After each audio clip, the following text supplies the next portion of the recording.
जदि आपणकर परिस्रा धला आसूची पूरा क्षीर भाया आसूची तो कौन कारण हो पारे तीन टा मुख्य कारण थाए। प्रथम हूँ फस्फाटूरिया फस्फेट जोटा कि आमर यूरिन रे बाहर जदि यार अमाउंट बहुत मात्रा रे बाहर परिस्रा ताले परिस्रा आपंकर धला धला आसो। आ बेले बेले आप नोटिस करेंगे कि जगार जो परिस्रा कर व्हाइट व्हाइट पैच भाया हो।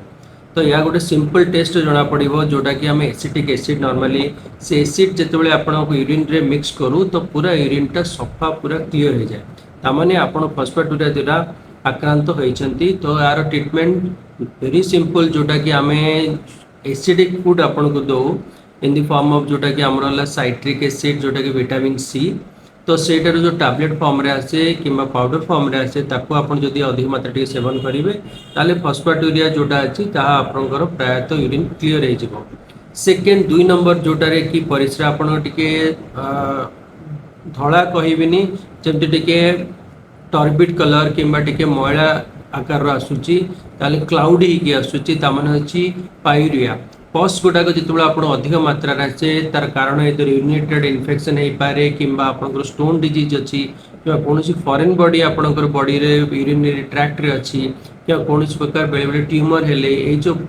पस गुड़ाक अधिक मात्रा रे यूरिन रे आसे बेले बेले डायबिटिक पेशेंट रे यूरिन रे बहुत मात्रा रे पस सेल आसे। तार ट्रीटमेंट जो गुड़ा कहली कारण अनुसार ट्रीटमेंट थाए मुख्यतः यूरिनेटेड इन्फेक्शन से इन्फेक्शन एंटीबायोटिक द्वारा आपनकर पायरियाटा बहुत मात्रा रे कम हो जाए कि क्लीयर हो जाए। से बेले बेले आपण यूरिन रे पस सेल से जो डायबिटिक पेशेंट मानकर जमी कहली से प्रायतः ट्रीटमेंट आपको एंटीबायोटिक दरकार पड़े ना जदि आपंकर कौन लक्षण ना। थर्ड है जो मुख्यतः आम देखू बहुत पेशेंट आसती स्टार्टिंग छुआ हो कि फिमेल्स हूँ कि मेल हो से मानकर पूरा धला रंगर सर परिस्रा आसूची बेले बेले सेटा सफा हो जाऊँगी बेले बेले आप जो बाहर खाद्य खाऊँ कि ऑयली फूड कि फैटी डाइट खाऊँ ताले या अधिक मात्रा धड़ारे आसूची बेले बेले ये आप परिस्रा रास्ता को चोक कर दौर ब्लॉक कर दौर चेका चेका आसूची बेले बेले सेटा नालिया रंगर कि गोलापी रंगर आसूची जो कि ब्लड मिक्स होकर आसूची। तो यहाँ हूँ काइल्यूरिया। तो काइल्यूरिया मुख्य कारण है आमर जो सोसाइटी कि आमर ये रीजन रे फालेरियासिस जो मस्किटो बाइट रो हुए ये फालेरिया द्वारा आपणकर जो लिम्फेटिक्स चैनल्स अच्छी जो कि आप स्नेहसार जातीय खाद्य जाए से ब्लॉक हो जाए और से गुड़ाक यूरिनरी ट्रैक्ट रे कनेक्ट हो जाती जो द्वारा कि व्हाइट कलर होगी से यूरिन रे आपणकर आसे। तो तार सिंपल ट्रीटमेंट है आपणकर गोटे काइल्यूरिया आम यूरिन रे टेस्ट कर देखू जब पॉजिटिव अच्छी ताहले आपण को आम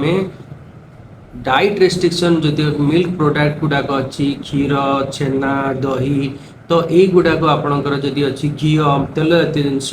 बाहर खाइबा टिके कम करवा द्वारा बहुत मात्रा आपको इम्प्रूवमेंट हो जाए। जदि एथिरे इम्प्रूवमेंट होनी ताले नेक्स्ट लेवल ट्रीटमेंट आपको गोटे फालेरियासिस कोर्स करा पड़े इंटरमिटेंटली दरकार पड़े गोटे थर कोर्स नाला जब होनी थे दी थर देवा पड़े तार जदि से भी इम्प्रूवमेंट होनी ताले गोटे सिंपल गोटे गोटे माने प्रोसीजर जो कि आम स्क्लेरोथेरापी दो आप गोटे एंडोस्कोपी मध्यम आपंकर जो कौन किडनी रे आपंकर धड़ा धड़ा आसूँ कि बहुत साइड आसूँ से स्क्लेरोथेरापी इंजेक्शन द्वारा आपंकर प्रायतः ये काइल्यूरिया ट्रीटमेंट हो जाए। तो जदि आपंकर धड़ा वर्ण अच्छी ताले आप जड़े यूरोलॉजिस्ट को कंसल्ट करूँ आप ठीक मात्रा ट्रीटमेंट करातु।